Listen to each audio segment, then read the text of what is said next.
Et Didier, aujourd'hui, il nous parle d'un sujet quand même. Les décisions qu'on prend sont-elles à jeter à la corbeille? Toutes. That is the question. Et qu'est-ce qu'on en Et fait? oui, parce que tu vois, avec ce moment de déconfinement là, on rongeait un peu notre frein. On se disait, quand je vais pouvoir ressortir, je vais faire plein de choses. Et puis, j'ai plein de décisions à prendre. Ça y est, je suis prêt. Mais dans le fond, est-ce que les décisions que je vais prendre, elles sont vraiment logiques? Est-ce qu'il y a une rationalité à tout ça? Classiquement, dans le domaine du management, on a le schéma de la décision rationnelle, le truc un peu classique du type j'ai un enjeu ou j'ai un problème à résoudre. Je fais un diagnostic, je pose l'éventail des solutions, je choisis ma solution, je mets en œuvre et puis j'évalue que tout va bien. Ça, c'est le schéma classique, enfin en tout cas qu'on croit classique et qui nous laisse imaginer qu'on doit, grâce à ce mode de fonctionnement, on doit arriver à la décision optimale, le truc génial quoi, où on peut pas se planter.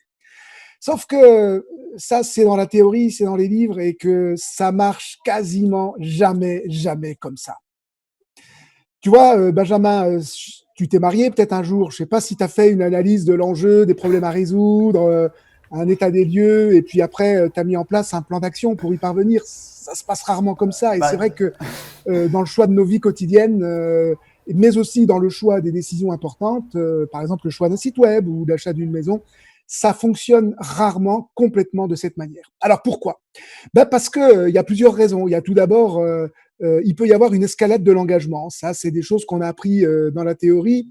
L'escalade de l'engagement, c'est qu'à partir du moment où, par exemple, j'ai passé beaucoup de temps sur un sujet, eh ben, même si ce que je veux mettre en œuvre est secondaire, ben, j'ai déjà passé tellement de temps qu'en fait, il faut quand même que j'y aille, même si je sais qu'au fond de moi, c'est pas trop ce que j'ai envie de faire.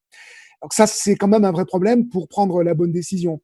Il y a ce qu'on appelle aussi un peu dans le même lien les coûts irrécupérables, c'est-à-dire que j'ai déjà investi pas mal d'argent cette fois.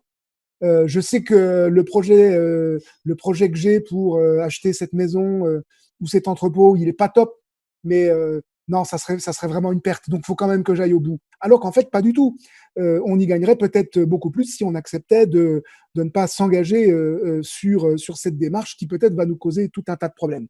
Donc ça correspond à des biais cognitifs qui, en fait, à chaque fois relèvent de la même mécanique, c'est que ça nous empêche de dire stop. Et ça, c'est un premier biais pour prendre justement une bonne décision et qui fait que parfois, il faut mettre ça à la corbeille, c'est qu'on ne sait pas dire stop. Il y a aussi les biais de confirmation. Ça, c'est quand on veut entendre que ce qui va dans notre sens. Donc, du coup, on a envie d'acheter une nouvelle voiture et donc on va filtrer toutes les informations qui nous disent que oui, c'est vraiment le moment d'acheter une nouvelle voiture et qu'elle doit être comme ça. Biais de confirmation, je privilégie les informations qui vont confirmer mes idées. Là encore, dangereux. Parce que comment est-ce que je peux être sûr que je vais prendre une bonne décision? Et puis, la troisième limite, c'est le collectif. Si dans ma famille ou dans mon entreprise, j'ai une grande majorité pour dire qu'il faut aller dans tel sens, ça va être sacrément dur pour convaincre de proposer une autre décision, une autre solution, même si on sait que dans le fond, celle qu'on va choisir là par le collectif, c'est pas la meilleure. Et oui, la machine peut avoir tort. Alors, alors tout c'est ça, tu hyper vois, Benjamin. rassurant. Ce que tu dis, c'est hyper rassurant, c'est qu'en fait, on a toutes les chances de se planter, mais on est là pour donner des solutions quand même. Flex TV, Ouais, hein? On a dit bonne entraide, humeur, humour, solidarité, tout ça. Comment on fait alors pour s'en sortir et être à peu près sûr que on prend une décision éclairée, quoi?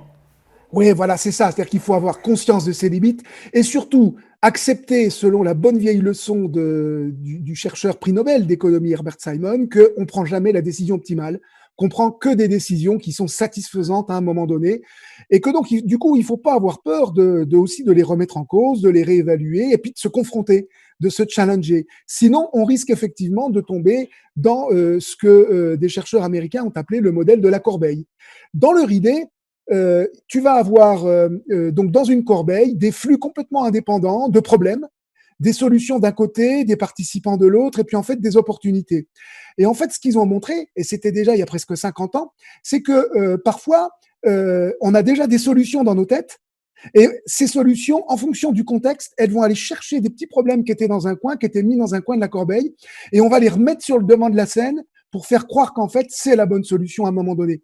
Mais en fait, les problèmes et les solutions se rencontrent de manière aléatoire dans certaines organisations dans lesquelles les objectifs sont ambigus, les préférences sont incertaines, l'horizon temporel, on a la pression à du très court terme, il y a de nombreux acteurs, les enjeux sont divers et la participation est fluctuante. Bref, tout ça pour dire que quand on veut prendre une décision qui soit relativement bonne, il faut être quand même assez clair dans sa tête par rapport aux objectifs, être capable de les remettre en cause, être capable aussi d'affirmer ce que l'on veut faire, d'affirmer notre préférence, et puis aussi, je pense à ce qui se passe en ce moment, être capable de se situer dans une perspective à moyen long terme et essayer d'éviter de succomber aux urgences de l'immédiat, même si je sais que c'est extrêmement difficile. Elle est bonne celle-là. Alors Didier, t'es quand même très fort. T'arrives à finir une chronique sur un troll monumental de genre, il faut se situer à long terme. Alors celle-là, elle est bonne. Change ta carte. Bon, non mais vous avez entendu, on a entendu. Merci Didier d'avoir partagé ton savoir avec nous sur Flex TV.